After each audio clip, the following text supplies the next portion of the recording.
Okay folks, this video is not intended to be fear porn. I am not saying that something bad is definitely going to happen.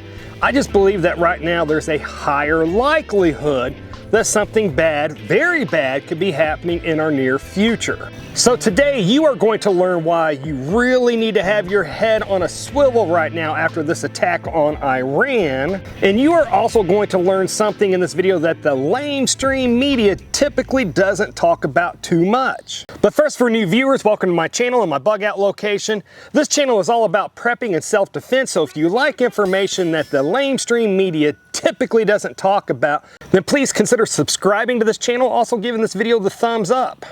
Now, in the wake of the airstrikes that the United States did against Iran, against their nuclear facilities, here is what you need to know if you are a serious prepper and somebody that's serious about you and your family's safety. The first thing that you need to know, the U.S. government has raised the threat level of terrorist attacks on U.S. soil up. So obviously the government even knows that there is a higher likelihood that we could see terrorist attacks on our soil. The second thing that you need to know, and this is very important, Iran plainly stated, Iran plainly warned that if the United States attacked Iran, that Iran would activate sleeper cells already inside the United States.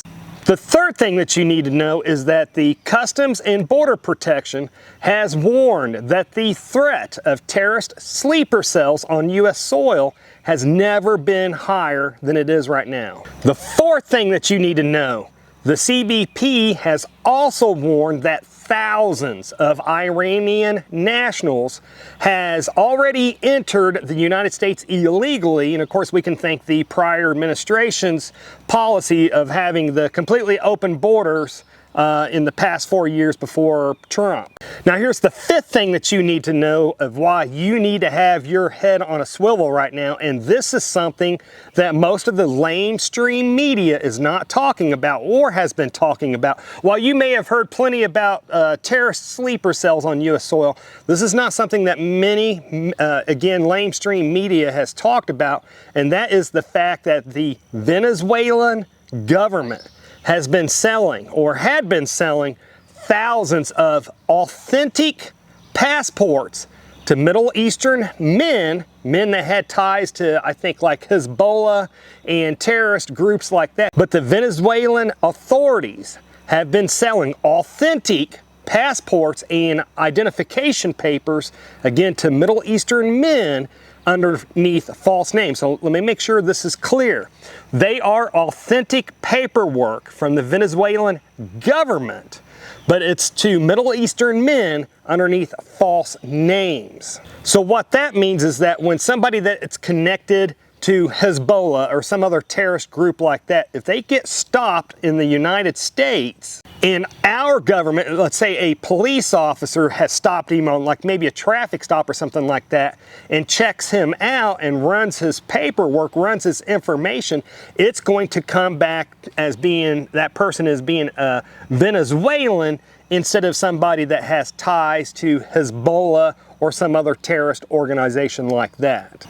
And folks, if you're hearing a noise in the background, just ignore it. That is my neighbor who is running his tractor on his property. And the funny thing is that he is acres and acres away, but it sounds like he is just only like 100 feet away or so. But hey, he's my neighbor. He's another fellow prepper. He's a good guy, so I'm just going to go ahead and video anyways. So what does this mean for us, the fact that we've had thousands of Iranians sneak across the border underneath the old administration, and the fact that we've got thousands of authentic but underneath fake names, passports and identification papers that have been sold to men that have links to terrorist organizations? What does this mean for us? Obviously, this means that since we had that open border underneath the old administration for 4 years, then obviously that means that there is a very high likelihood that we have had thousands of terrorists sneak across the border and now are within our country and are going into these sleeper cells just waiting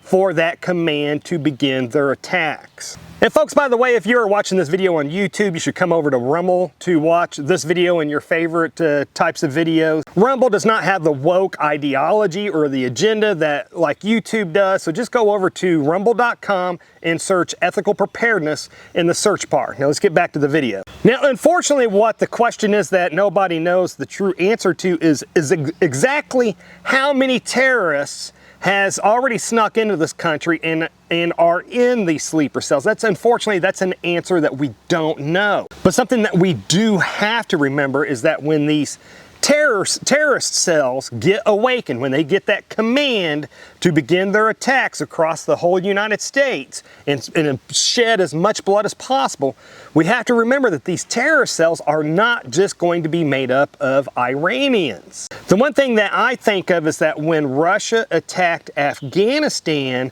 it wasn't just Afghanis that went to fight the Russians. There was Middle Eastern men that from all over the Middle East that converged on Afghanistan and formed together to fight against Russia. So my belief is that there are already plenty of terrorists here that's not even from Iran, just from other countries where there's a lot of terrorists that come from those, that are just as eager to start these attacks on U.S. soil just as much as any Iranian terrorist that has already snuck over here. Folks, people just have to face the reality, and the reality is that there is a lot of radicalized young men from these Middle Eastern countries that worship the most extreme versions of Islam that are just biting at the teeth, that feels like it is their job, their duty to do jihad, or whatever the proper terminology would be, against the United States. They feel like it is their duty to shed as much American blood on American soil as possible. Now, if you remember a video that I did a couple of months ago, it was about sleeper cells already being in the United States, and that intelligence were really suspecting that sometime in the near future that these terrorist cells were going to get the command to begin their attacks across the whole United States all at once. And I'm talking that the intelligence community, or people from the intelligence community, are saying that when this attack happens, when these sleeper cells get the command to begin their attacks simultaneously across the whole country, these people from the intelligence community are saying that it's going to make, unfortunately, it's going to make September 11th nowhere near as bad as what they are saying that we are going to experience sometime in the near future. So now my concern, and why I think that you really need to have your head on a swivel now, is that the fact that we did these attacks on Iran has probably hastened how soon that this nationwide attack by different terrorist cells, again across the whole nation, all going on at the same time, has probably hastened that up, so it's going to happen more sooner rather than later. And folks, I hope I'm completely wrong on this, but this is just my gut feeling. Now, my belief is that when they start these nationwide attacks, that a lot of these attacks are going to be mass killings. They're going to be hitting movie theaters, shopping malls, probably churches that are opposite of their form of Islam that they worship at. But I believe the majority of their attacks will be, again, across the nation, all happening mostly on the same day, and again, just multiple mass killings in a whole bunch of different cities across the United States.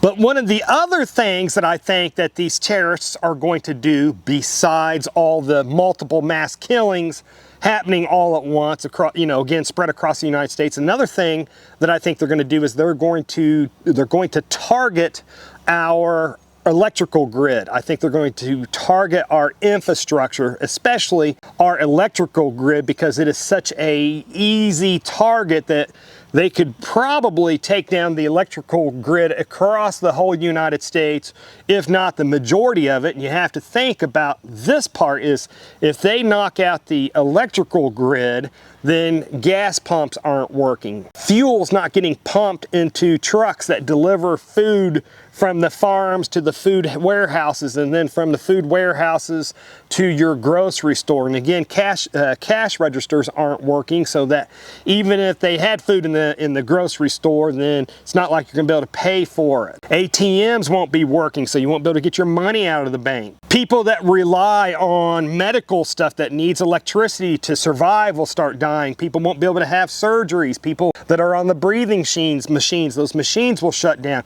There will just, with knocking our electrical grid out, that will cause thousands and thousands of more deaths beyond the thousands of deaths that they hope to achieve when they do those multiple mass killings across the country all at the same time. Now, of course, the big question is are these attacks going to happen tomorrow, or are they going to happen next month? My real fear is that they'll start in August or September when schools are back in session, because I think one of the things that these terrorists will want to hit will be schools, because, hey, how much, what worse of a punch in the gut can you give to Americans than by killing so many innocent, poor children? But here's what I am doing to protect myself, and more importantly, protect my family. The first thing is, again, when I'm out in public, my head is on a swivel, and I am really watching out for anything that's out of the ordinary. For example, if I'm at a shopping center and I see a backpack or, or a pressure cooker, but especially like a backpack or something like that that's left unattended, then I am going to get myself and my family far away from that unattended backpack, and of course I will report it also. The other thing to look for out of the ordinary is when you're out in public, if it's warm out and you see somebody wearing a very heavy jacket,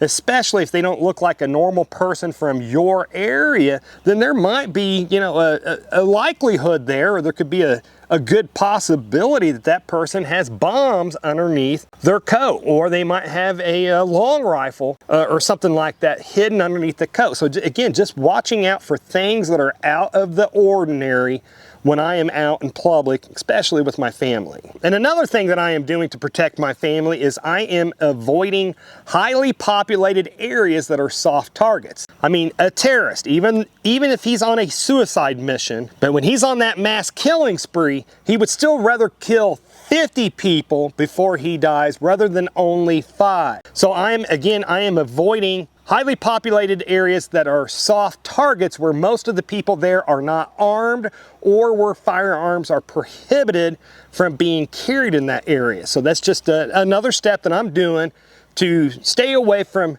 places that would be more likely targeted by these terrorists when that command is given to start their mass killings across the United States. Now, another thing I'm doing to help prepare for this is that while I cannot run my whole house or even my whole cabin on solar, I at least have several solar generators or power banks, whatever you want to call them. So at least if it's safe, I can have light, or at least I can recharge my ham radios and other emergency radios, so I can at least get information in that way if possible. Also too, I can do things like recharge flashlights, again, if I can safely have light.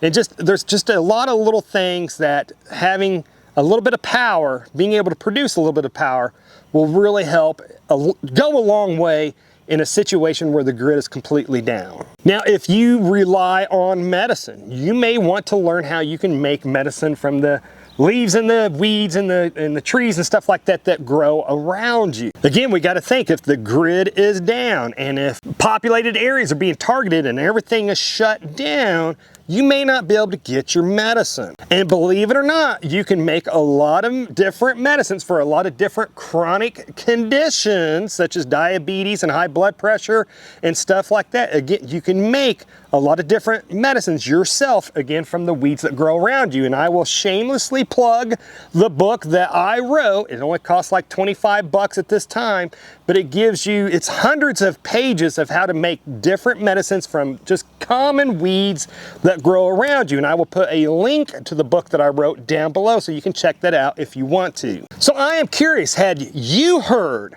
about where the Venezuelan authorities had been selling authentic, underneath false names, to men from the Middle East that had ties to like Hezbollah and other terrorist organizations. If you had already heard that, then comment down below if you had already heard that news or not. And then if you not heard it, then go ahead and comment down below that you had not heard that. And then also comment with your thoughts on the subject. And if sleeper cells do take out the entire grid across the whole United States, then medicine is going to become really scarce really fast. So to see a whole bunch of different videos that show you how to make those homemade medicines from the book that I wrote, then click on the video that should be appearing on the screen just about now to learn what most other preppers don't know. Anyways, folks, this is enough internet for me today. I do need to get back to work, but folks, if you made it this far, hey, thank you very much for watching, and I pray that you have a good night.